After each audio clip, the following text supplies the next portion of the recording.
Qasim, Suleman, it's a pleasure to speak to you both. This is the first time you ever speak publicly about really anything related to your father or anything at all.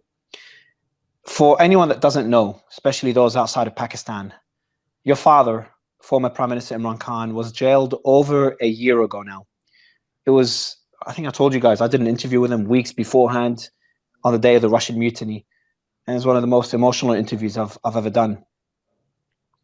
And, you know, most Pakistanis, most of the international community view this imprisonment as just a complete political witch hunt. And it seems as part of a broader, you know, history of military control by the Pakistani military, or political control by the Pakistani military. That's essentially dominated the country's politics for decades now. I want to start with a quote, a tweet by your mother, Jemima. In the last few weeks, there have been serious and concerning developments regarding my son's father, Imran Khan's treatment in prison. The Pakistani authorities have stopped all visits to him by his family and his lawyers. They have also postponed all court hearings. In addition to cutting off in-person visits, and in defiance of a court order, his weekly calls to his sons, Suleman and Qasim Khan, you guys, who are British and who live in London, were stopped on the 10th of September. We've received reports that the authorities have now turned off the lights and electricity in Imran Khan's cell, and he's no longer allowed to leave his cell at any time. The jail cook has even been sent on leave. He's now completely isolated, in solitary confinement, literally in the dark, with no contact with the outside world. His lawyers are concerned about his safety and well-being. So that was your mum a few months ago, October last year. Guys, again, pleasure to have you on the show. And my first question is this an accurate description by your mother? Yeah, I mean, completely. We've known for a while that he's gone through periods of having no light in his cell. He's been in there for nearly 2 years, and there have been periods of, no access to the outside world, no access to doctors. We're well aware of the situation, and he's been in, prolonged solitary confinement. So, if only we were able to speak to him more. The court mandates that we speak to him once every week. We speak to him once every 2 or 3 months, if that. I think that tweet, when that tweet was put out, was actually after large protests in Pakistan about the elections and about just general suppression of democracy in Pakistan. And as a punishment, I think they really ramped up those punishments, no light in the cell, no visitors, and so on. So I heard that and I think he mentioned it himself, and a few others have talked about it, that he's in a death cell, which is essentially not only solitary confinement, but solitary confinement that's mainly aimed at either those with a death sentence or even terrorists. He put out a message himself, I think it was mid last year. He said, quote, "I am confined in a 7 by 8 foot death cell, typically reserved for terrorists to ensure they have no contact with anyone." Can you tell me more about that cell and his conditions, and maybe also give us an idea of the last time you've spoken to your father? What we know is that he has no access to other prisoners. He is, alone in there. He's occasionally in the pitch black for prolonged periods. There was one period where he was in there for 10 days in the pitch black, no electricity, no nothing. And I remember when I spoke to him about that, he said the first 2 days were beyond difficult, and then he was able to get into a kind of Zen-like mentality, and what ended up being 10 days, he said it could have been a year. So yeah, the situation in his cell is pretty bleak. He is, one thing I know about your father, he is a very resilient man. You kind of touched on how he's coping with this. Can you give us an idea of how was it in the early stages when you have those calls with him, and how is it today? Is he still as strong? Is he struggling? I can't even imagine being in the dark for 10 days. So he's definitely, that's a very accurate description. He's definitely, resilient. He's probably one of I would say, I'm obviously biased, but he is definitely the most resilient person that I know by a distance. Very, very mentally tough. And he sat, whenever we speak to him, he's as strong as ever. But you know, he's not the type of person to complain about the conditions that he's in. Whenever we will always ask how he is, but he'll always sort of brush off those sorts of questions. He's more interested in hearing how we are. I know he's dealt with it in a way that, you know, is what I think is the right way of dealing with it. Is he just reads loads and loads of different parts of historical literature, religious literature, and then he does exercise. And it's his two things that he's always loved in life. So I think in a cell, you know, it suits him in a way to just be able to focus on those two things. And every time we call, you know, we only get to speak to him for about 20 minutes. And around that time, randomly, the line will cut off.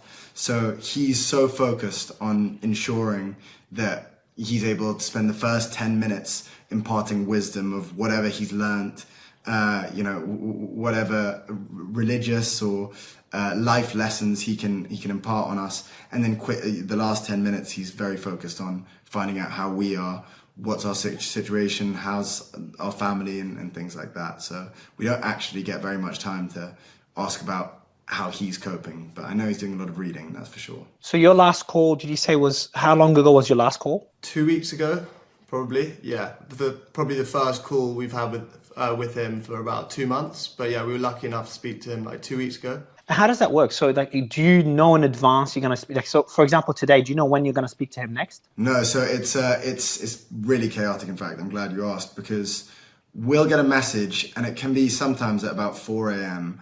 On any day, and it'll suddenly say, okay, call coming at 10 a.m. So we have 6 hours, and if we're not awake through that period, then we miss it, which has happened before, and then we have to wait another 3 months before anything comes about.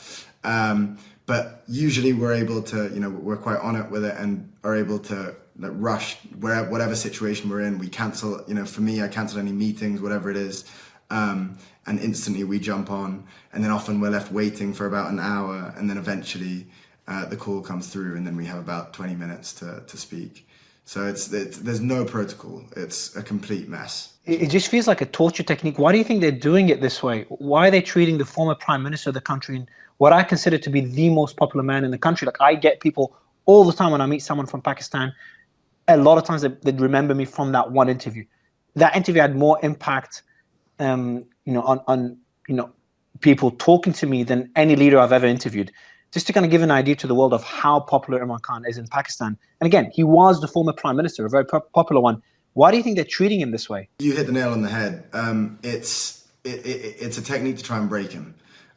He's a very, very resilient person, and I don't, you know, he's one of the hardest people possible to break. But all of these techniques, you know, shutting off the lights, leaving him in the pitch black, not allowing doctors to go and see him, making sure that all of our calls are at completely random times and that we might miss them, or whatever, not letting us have our court mandated weekly phone calls. All of this is tactics to try and break him. But he's, you know, good luck, because he's as resilient as they come mentally, and that comes down to his faith. He has strong faith in God. And also he's, you know, always had that kind of mental toughness as well. So it's all torture techniques, exactly as you say. Another thing, wasn't he offered, because he did an essay not long ago on Time magazine, and he talked about being offered the option or a deal that included house arrest, and he rejected that deal. And I think he had demands. I think he wanted some other people related to his family or as members of his political party. Maybe Suleman, can you give me a bit more context on that deal? And kind of him rejecting that deal is another indicator of his resilience. So I think that's mainly to do with the fact that there are many of his supporters and his party members and family members who are in prison currently in similar conditions to him. So, and he's very, very principled, and he wouldn't, you know, on their behalf, I think that definitely would have played a part. He wouldn't want to kind of he'd want to be aligned with them. He's always been kind of very principled, and I don't think he'd go against his principles very on a whim. What have you guys told him? Like, I'm just imagining if I had my father or a family member in a similar position, and I'd be urging him, because you guys born in London, live in London, so you're away from Pakistani politics. And if I was in your position, I would be convincing my father to do whatever it takes just to get out of jail and just to have his freedom again. Have you guys tried to convince him of doing this? So actually, when we were younger, when I was younger, I'd hated him being in politics. Would way rather him just do sort of cricket punditry or analysis, and live an easy life in London or out of politics. But it is genuinely his passion, and I don't think he'd feel fulfilled if he wasn't doing what he's doing. I don't think he'd be happy if he was just living a kind of easy life in London, because I think if he wanted to be in exile, he could, but he's genuinely. He could easily make a deal. Like he would, if from a political perspective, I'm sure they have certain demands. The easiest one is, and this is me speaking, obviously my own opinion, but him speaking in support of the military, for example, or of the opposing political party. Just one example of many of things he could do to gain back his full freedom. But I think his defiance is the reason he's in jail. And do you still, I know you said in Qasim, the same question to you after Suleman, but do you still try to convince him to get out of politics, or you've kind of given up on that?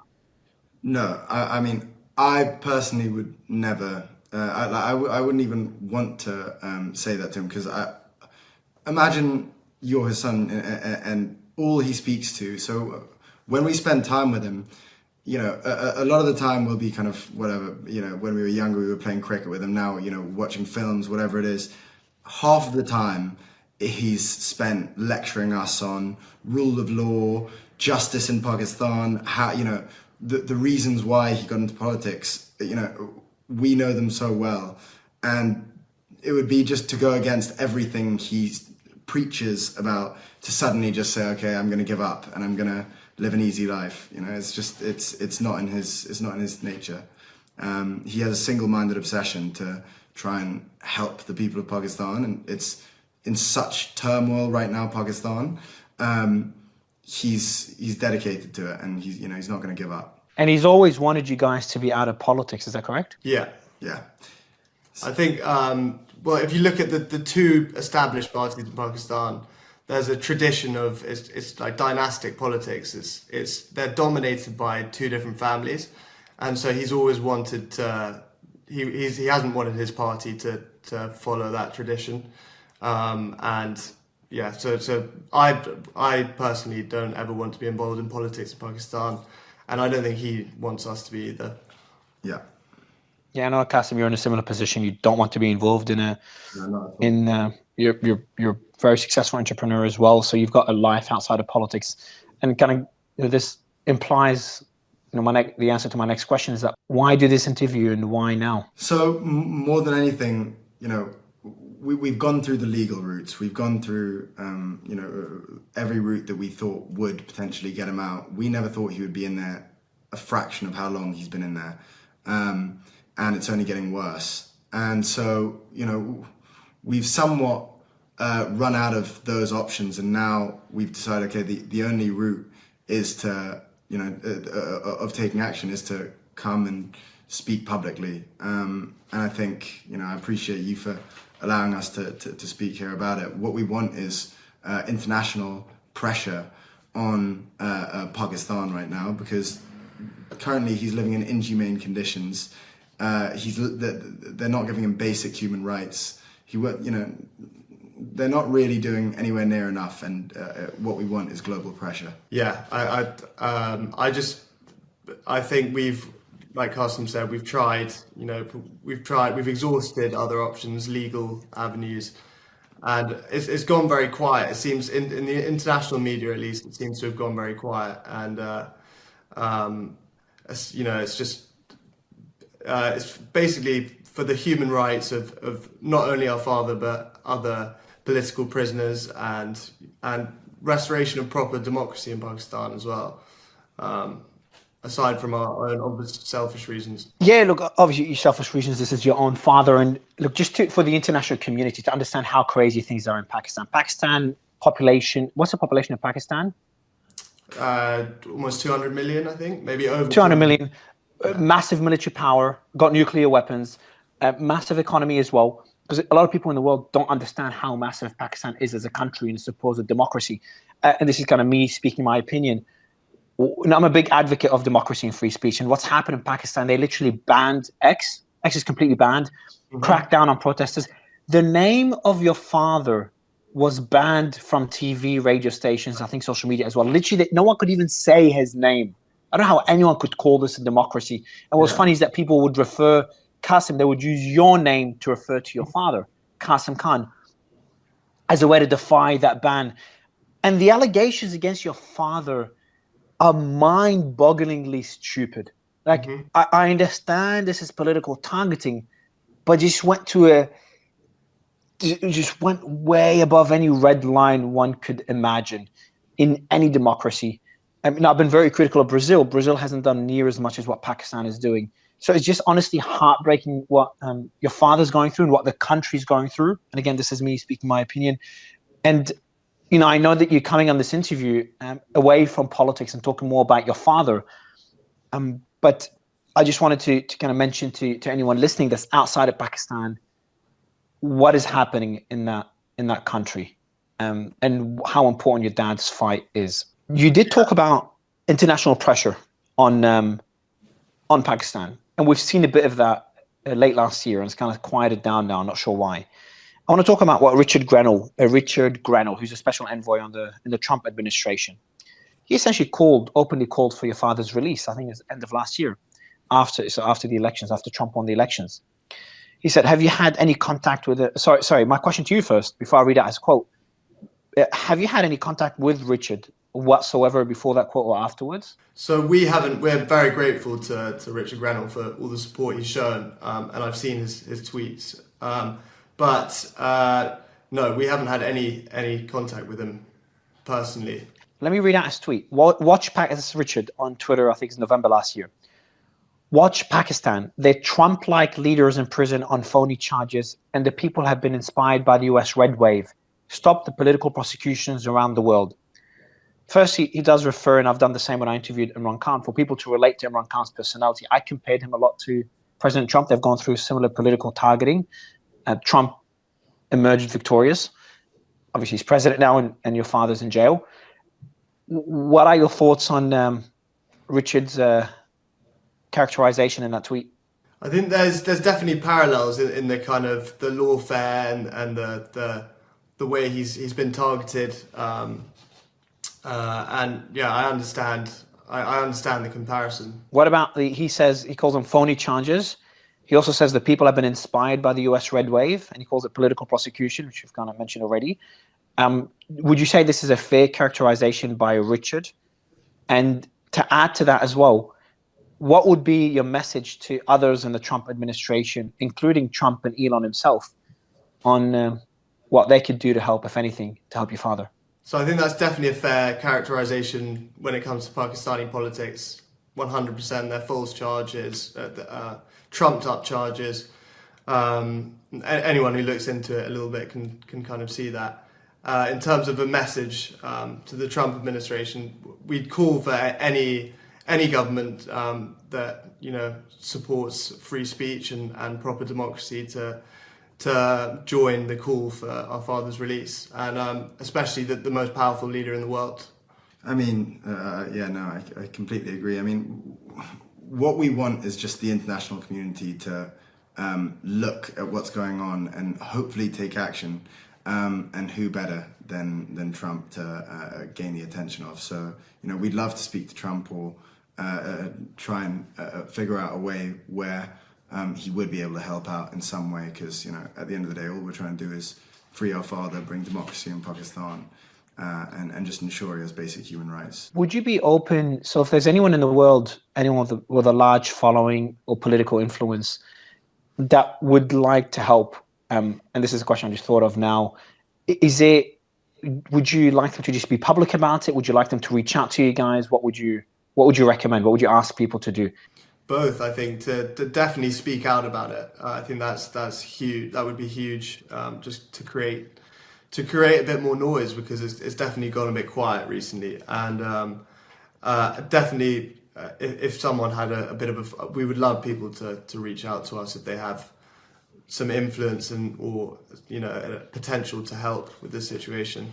I want to read out a quote here from your father, going back to what we talked earlier, because it's not just your father that was targeted. His current wife is in jail. Other family members of his political party have been targeted in different ways. I remember when I interviewed your father, a lot of people within his party were on the run or in different countries worried about family members. I've spoken to many of them privately. I'll read out a quote again from the same essay from your father in Time magazine. He says, "Our social media volunteers, supporters in the diaspora, and activists have had their families harassed and abducted, all in an effort to silence dissent." Have you seen this? Is that true? Have people been abducted that are supporting your father? Yeah, I think it's been quite widely reported that there have been journalists, supporters, party members who've been abducted, kidnapped. There have been reports of people being tortured. I think that's pretty valid. Does that worry you guys? Go ahead, Qasim. Well, no, I was going to say, I mean, Suleman cautiously says there have been reports. It seems pretty clear, they're giving speeches looking disheveled and suddenly no longer part of my father's party, PTI, and all of a sudden they're, giving up on politics, and, it's pretty clear. Is that a reason? So I know I asked you earlier, why are you speaking publicly now? What's the reason you've never spoken before? And maybe going back and maybe you could describe the early days when your father was arrested. Where were you when you heard about it? What first came to your mind? Did you expect it? I know you already said you wouldn't expect it to take this long. I'd love to know this first, why not spoken publicly before? And the early days of the first arrest and release, because there was massive protest, and arrested again when everyone just kind of slowly quieted down.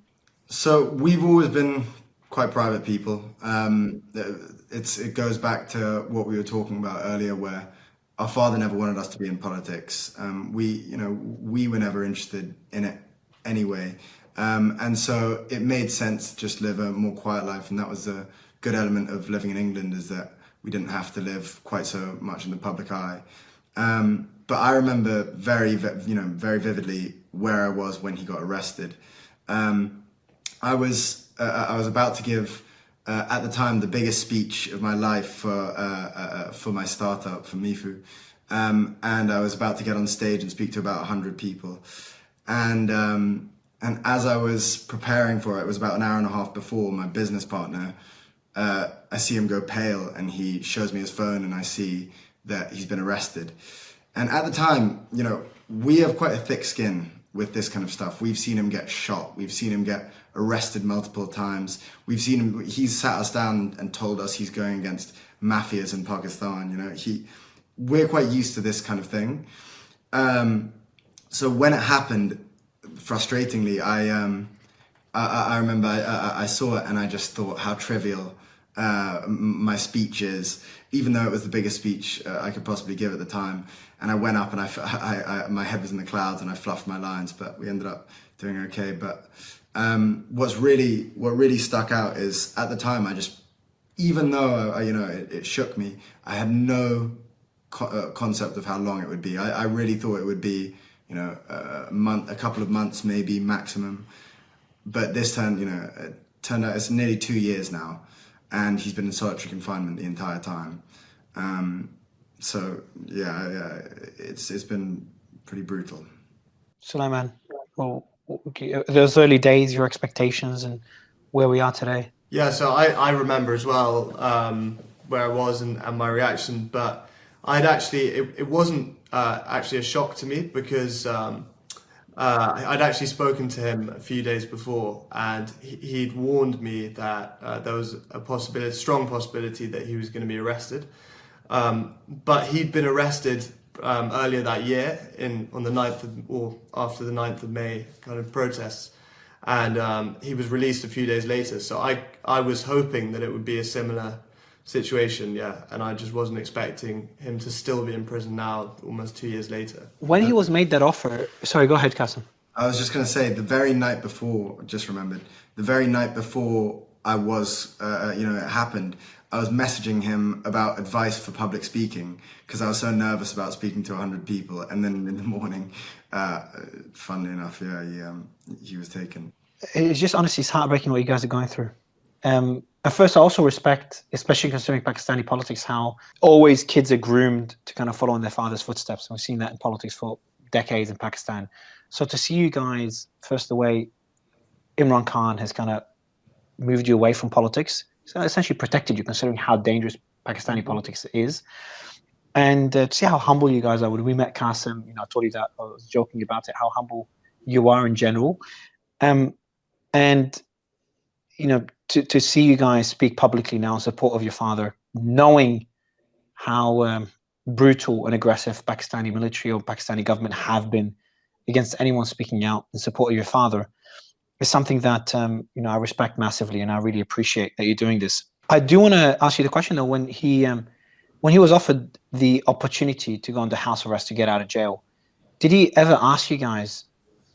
Is the decision always made, or did he ever ask you, do you think I should accept the deal? Did he ever seek that advice from you guys, or do you know if he's actually asked anyone else in your family about this? I don't think he would ever. I just don't see him taking a deal like that.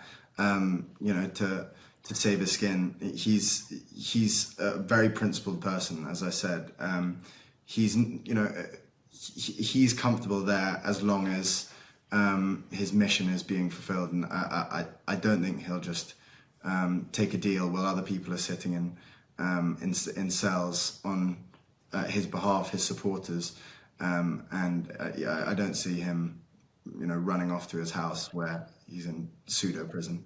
Another thing I think people would be very curious about is those calls you have with your father. You talked about him sharing some wisdom, especially with all his readings in jail and things he's learning. Can you tell us some more? And obviously, I'm sure some things are private, but kind of give all the people that are supporting your father and that believe strongly in his cause and have risked their lives on the streets in the protests last year. How are those discussions? What are certain things? What do you think are messages he'd like the world to know as well beyond your private conversations?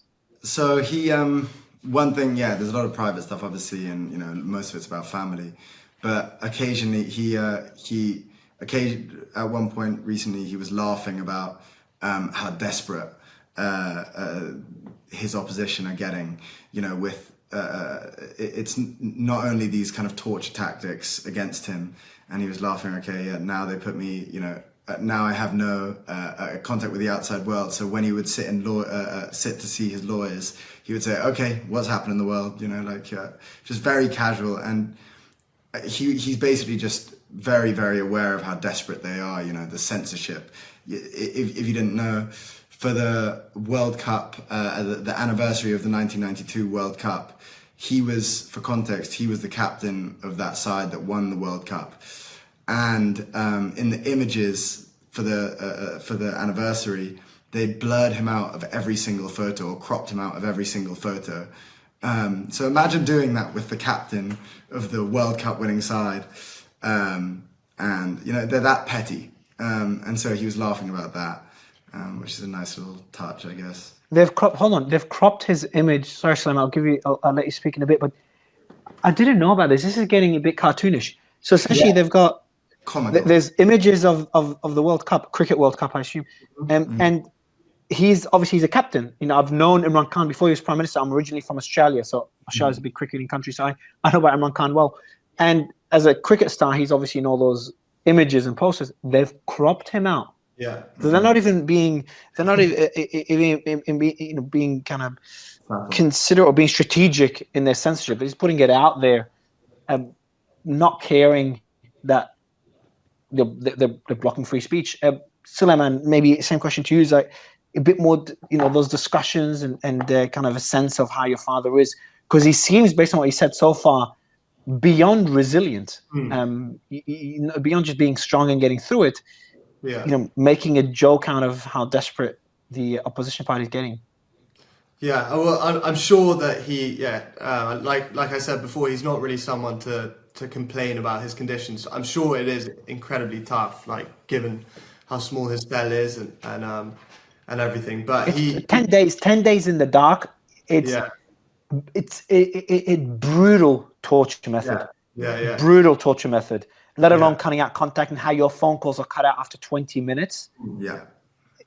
It's just disgusting treatment. That's left for people that have committed heinous crimes, which obviously your father is not even close to fitting that description. But sorry to interrupt you, Suleman. He, on a sort of more positive note, he feels. I think he genuinely feels that he's in the last almost 2 years. He's learnt more and kind of strategically.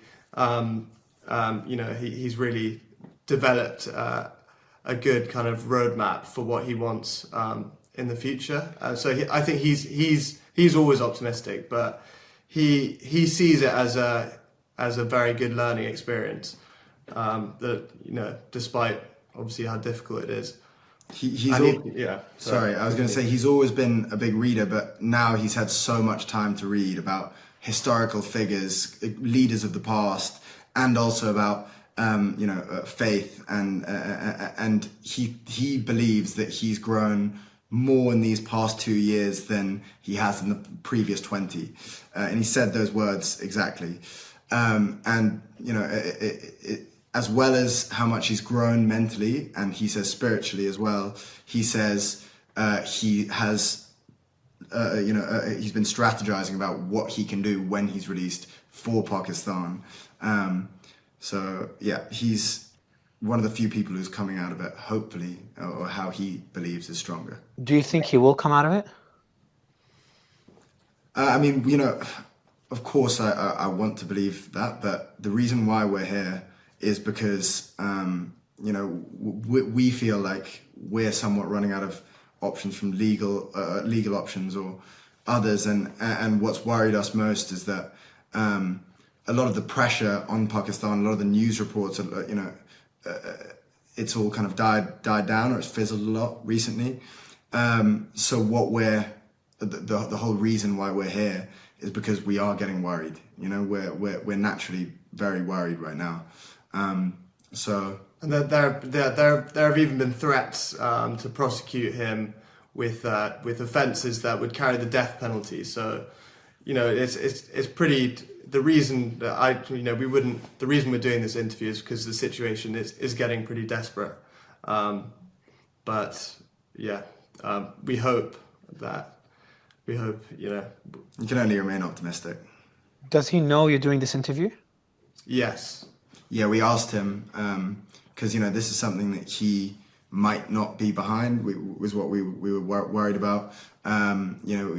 He always likes us to be private and stay away from politics and that whole world. But we asked him on one of the calls. We said, "Do you think it would be okay? We want to do this. We want to see if we can try and help." And he said, "Do it." How is Imran Khan outside of politics? How is he as a person? What is a side of him that the world does not get to see? I mean, he's a very, very dedicated father in a way where, in a strange way, as in he's dedicated his life to politics, to the people of Pakistan. In a way, he has millions of children in his mind, I guess. But every chance he would get when we were younger, he would come down to England. When we would go over to Pakistan, he would, take 2 weeks, somehow take 2 weeks to spend just with us, which is such a difficult thing to do for a man as busy as he is. And he's, I don't think people realize that he's funny, I guess. But these days, we haven't seen him in a while. The last time we saw him, he was conducting a rally for his people.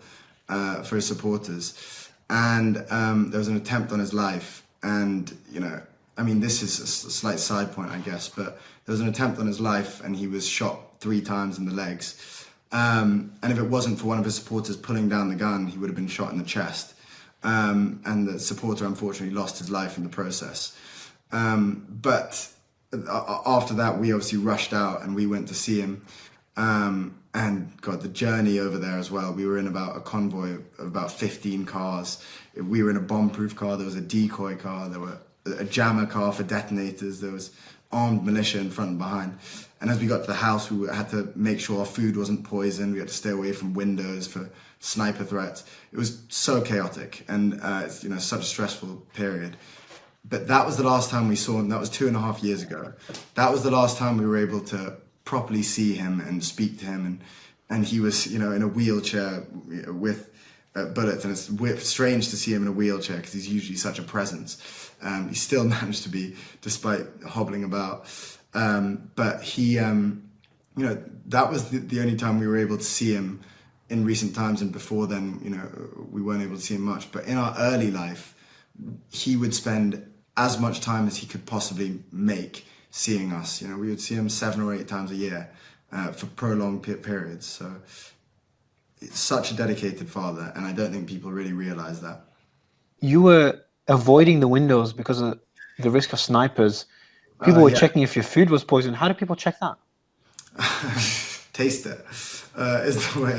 Holy shit, that's insane. Well, I mean, no. What a life. Be careful where the food came from, mainly. And, you know, when we went there, we had all of our cousins around who all came into the little compound. And I wanted to play cricket with them and things like that. And we weren't allowed outside in the garden, even though there were walls up high. So they were saying, okay, no, there are tall buildings all the way around there. So we couldn't do any of that. And you should have seen the way when we were trying to get from the airport to a car or the car to an airport, we were surrounded like we were penguins around by security, and we kind of shuffled into the car. It was so dramatic, and I don't say it lightly. I mean, because, you know, every time we've gone to Pakistan, there's drama, but this last time we went, it was beyond. Would you feel safe to go there now at all if you could see your father? Our cousins, I mean, we're urged not to go because, I mean, our aunties have been arrested. Our cousins have been arrested, some of them in prison still.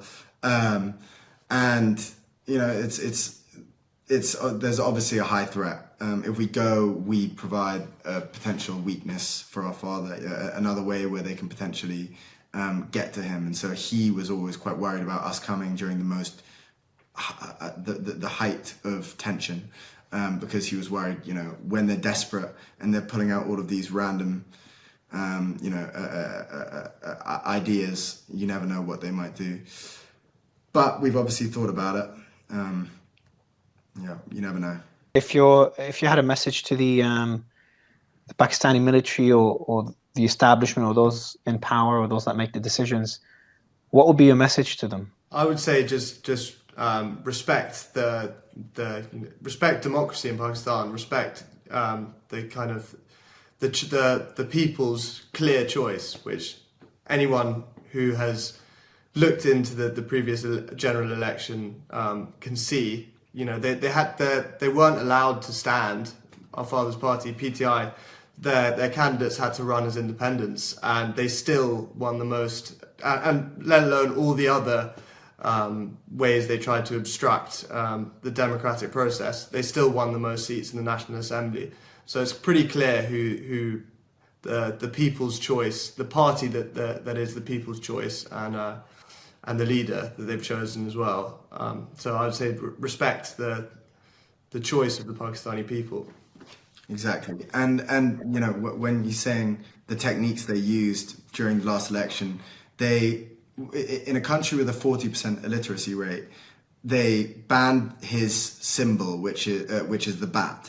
Which the cricket bat is obviously synonymous with him. Very easy for anyone to be able to see who they're voting for. They banned it in the days leading up to the election, meaning that a huge proportion, 40% of the country, weren't able to know exactly how to vote for him.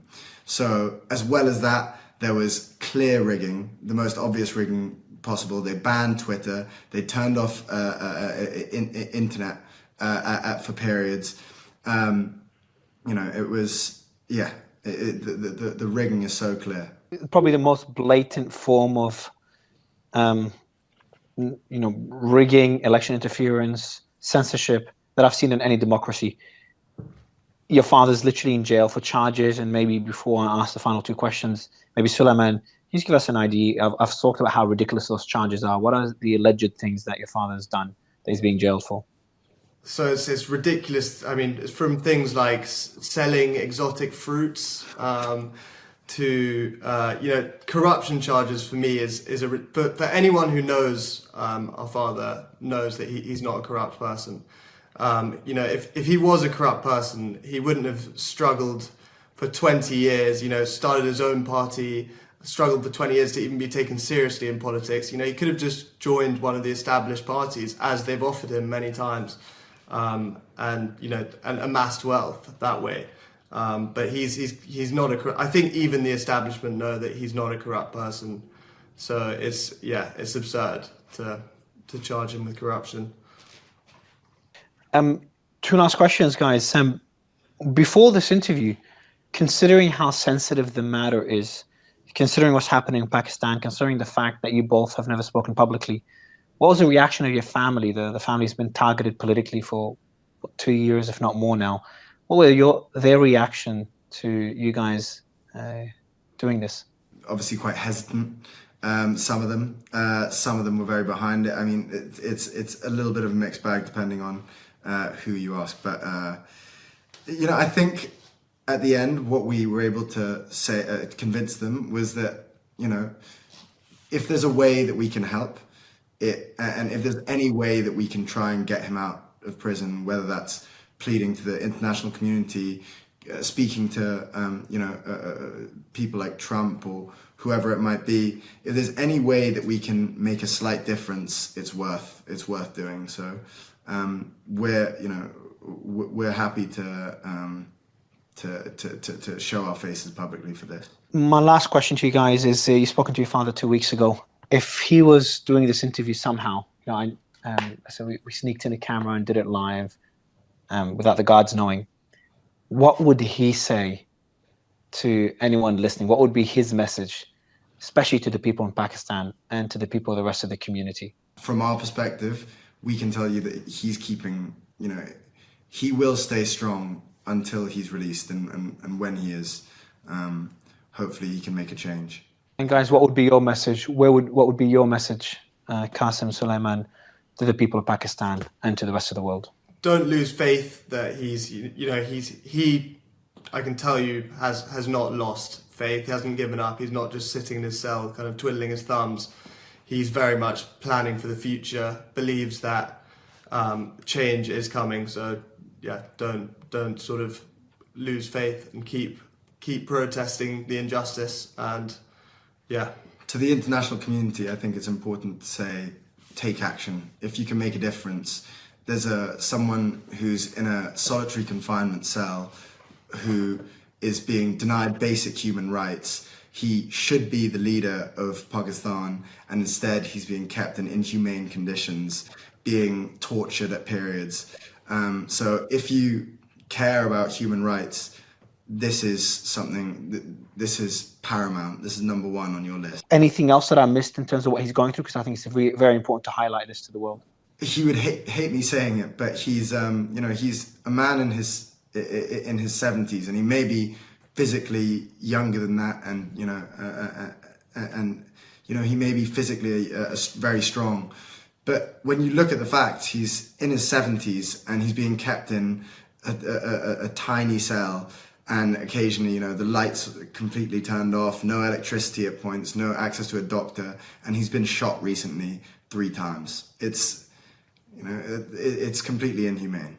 To wrap up my message to anyone listening, and I usually don't take many stances as I do my interviews and my coverage, but there's certain instances where I feel like I have no choice. Pakistan is a population, as you guys said, over 200 million. I just checked it, it's 250 million people. So it's a nuclear power. It's an economic giant, and more importantly, it's meant to be a democracy. And Imran Khan, as defiant as he is, and I might disagree with a lot of his policies, and I'm sure even you guys might disagree with your father's policies and some things he says, the people have voted for him. And I think the world needs to understand that if you stand idle when one democracy is threatened, and if it works, whoever tries strategy in one democracy, it could be replicated in other democracies. I think it's important to, no matter what your political stance is, to fight for certain values, and democracy is one of them. So I hope your father is out of jail. I hope he's healthy. I hope things change in Pakistan, and I hope you guys could lead a normal life, you and the rest of Imran Khan's family.